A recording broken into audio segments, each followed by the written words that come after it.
On October 22nd, a witness near the Chalk Buttes said she looked out her window at dusk and saw a Robinson R66 climbing low over the ridges. Then, in a moment that still anchors this investigation, she saw something come off the helicopter before it disappeared behind the terrain. Inside were pilot Zachary Bailey, his wife Kelsey, and two of their young children. A 10-minute family flight that should have ended at Ekalaka Airport instead ended in a catastrophic in-flight breakup. The NTSB preliminary report has just been released, so let's take a look at what it can actually tell us about this tragedy.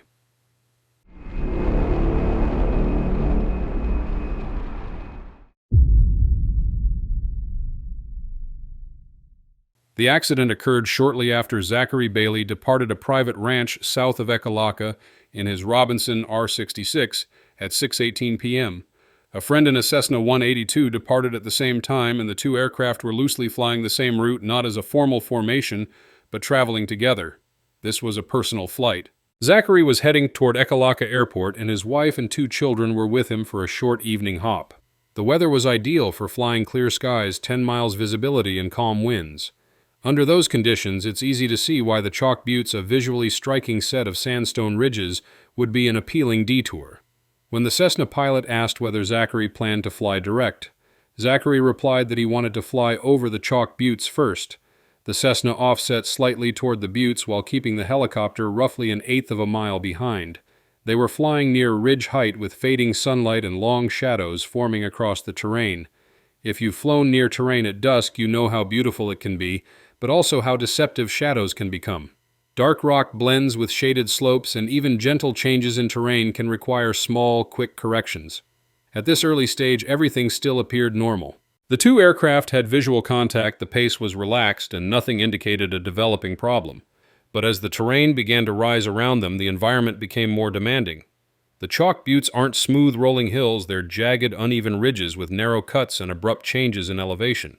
Flying low through them requires careful, continuous control inputs. This is the point where the flight path begins to matter, not because Zachary did anything unusual, but because low-level scenic flying naturally tightens the margins around the aircraft. This was also the last moment when the Cessna pilot had easy visual contact with the helicopter.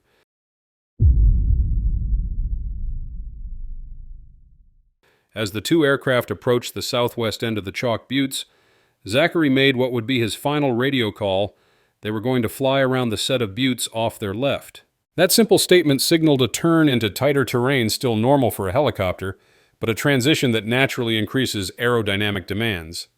The Cessna pilot watched the R66 pass through a gap in the rocks and then make a right turn toward him.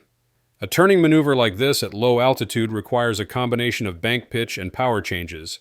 The helicopter remained stable enough to be seen making the turn, but soon after, the Cessna pilot noticed that the R66 was falling farther behind now, about half a mile to a full mile in trail. With the terrain rising between them, there were moments where the helicopter slipped out of view entirely. About a minute later, the Cessna pilot noticed something more concerning. The helicopter's NTSB return disappeared. In this region, terrain can mask signals temporarily, so a brief dropout isn't always abnormal, but when his repeated radio calls went unanswered, it became clear something was wrong. This is where the witness's account fills in the gap. She was at home roughly 3/4 of a mile southeast of the eventual crash site. Hearing both aircraft overhead, she looked out toward the buttes. She saw the R66 flying low, then beginning to climb, and at that moment she saw an object she couldn't identify what's separating from the helicopter. Moments later, the aircraft descended behind the terrain and never reappeared. Her statement aligns closely with what investigators later found: a wide debris field containing several components that normally remain attached to the aircraft until impact.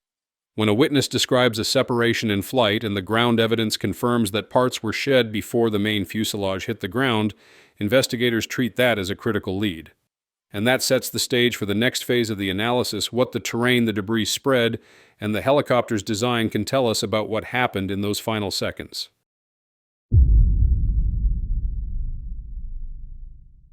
Once investigators reached the wreckage area and reviewed the early witness statements, their attention naturally shifted to the environment the helicopter was flying in.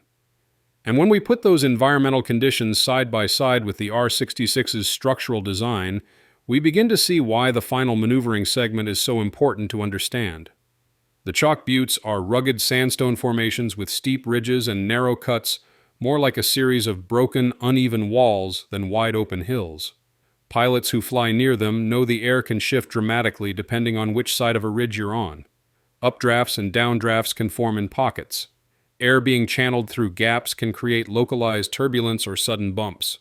None of these conditions alone are dangerous, but they do require rapid, precise control inputs from the pilot. Now add in the timing dusk. At dusk, the angle of sunlight exaggerates the contrast between light and shadow. The illuminated ridges stand out, but the shaded areas can become almost black. A gap that seems wide and clear from a distance can look narrower as you approach. Slopes blend into each other. Even if you're familiar with the terrain is visually different at this hour than it was in full daylight. This lighting also affects a pilot's depth perception. When the ground and the ridge slopes merge into shadow, it's easy to underestimate how close you're getting. And when you're maneuvering a helicopter at low altitude, small misjudgments can force sharper than expected corrections, small adjustments in pitch bank or yaw to maintain clearance. The Robinson R66, for its part, is designed to handle normal maneuvering loads. Its Rolls-Royce RR300 turbine is reliable, and its structure is relatively lightweight, which helps performance and efficiency.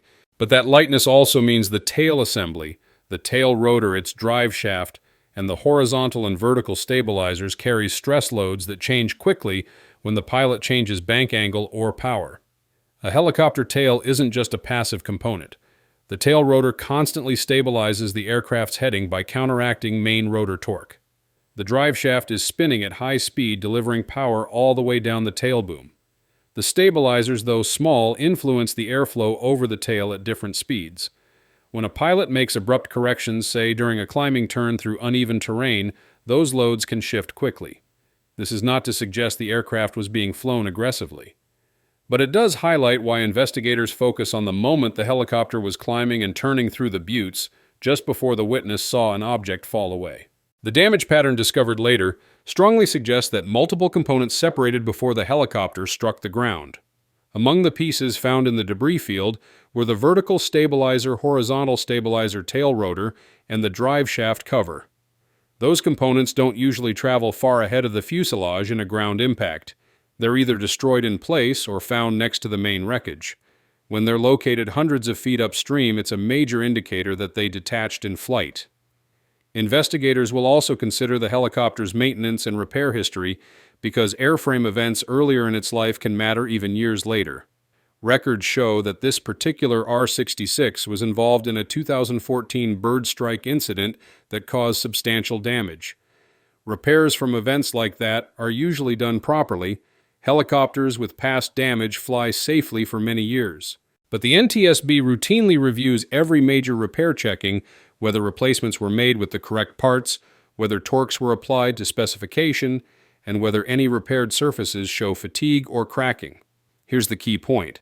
Nothing so far points to a cause, and investigators are extremely careful not to jump ahead. What we do know is that terrain lighting maneuvering loads and the helicopter's structural components all intersected in those final moments. And when any aircraft begins shedding parts in flight, those intersections become the central focus.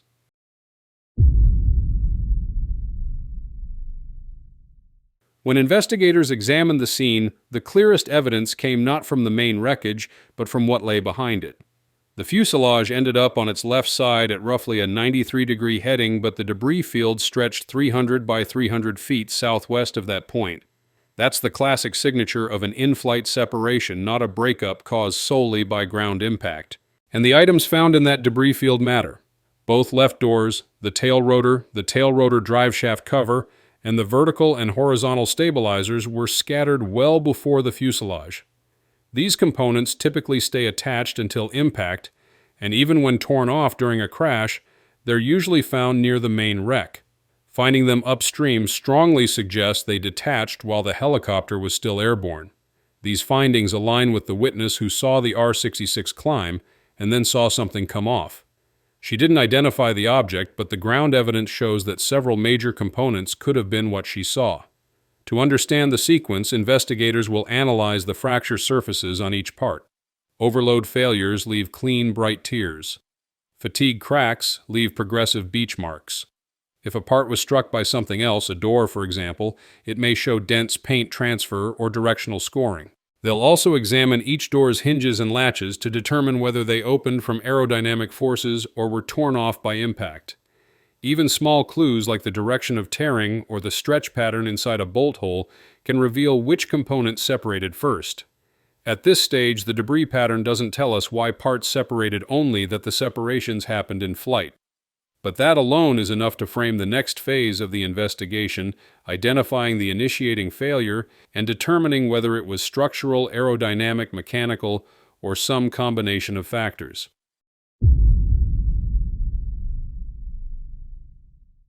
The NTSB's task now is to determine the chain of events, what failed first, what failed next, and why.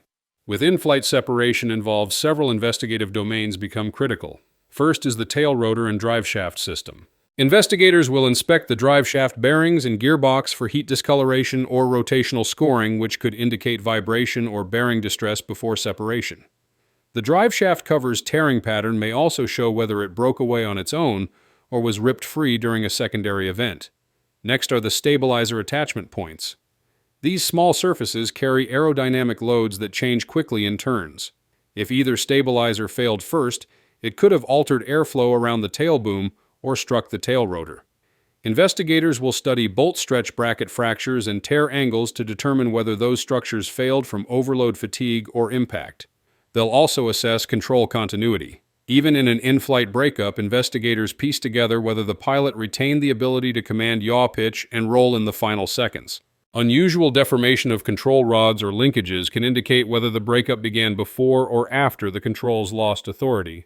The engine, the Rolls-Royce RR300, will undergo teardown. By examining compressor wear patterns, turbine blade rub marks, and gearbox signatures, Rolls-Royce can determine whether the engine was producing power or experiencing anomalies at the moment of structural separation. Investigators will also review maintenance history, including the helicopter's 2014 bird strike repair. Repairs done correctly should last the life of the aircraft, but the NTSB will verify paperwork, replaced components, torque records, and inspection intervals to rule out long-term fatigue or misalignment. Compliance with relevant airworthiness directives and Robinson service bulletins, especially those concerning tail components, will be checked to ensure all required inspections and part replacements were current. And finally, there's human factors. Investigators will examine the pilot's experience with low-level terrain flying, how dusk lighting may have influenced judgment, whether visual illusions could have prompted sharper than expected control inputs, and whether the route through the buttes increased aerodynamic loads on the tail. None of these areas point to conclusions yet. They simply outline the complex web of factors that must be mapped before a cause can be identified. What we do know is that a family flight ended in tragedy for Zachary and Kelsey Bailey and their 2 children, and the community around Ekalaka was deeply impacted by their loss. In-flight breakups are rare, and that rarity is exactly why this investigation will be thorough. By understanding exactly what separated first, what forces were acting on the aircraft, and how the environment shaped the final moments, investigators aim to ensure that future scenic flights here or anywhere else return home safely.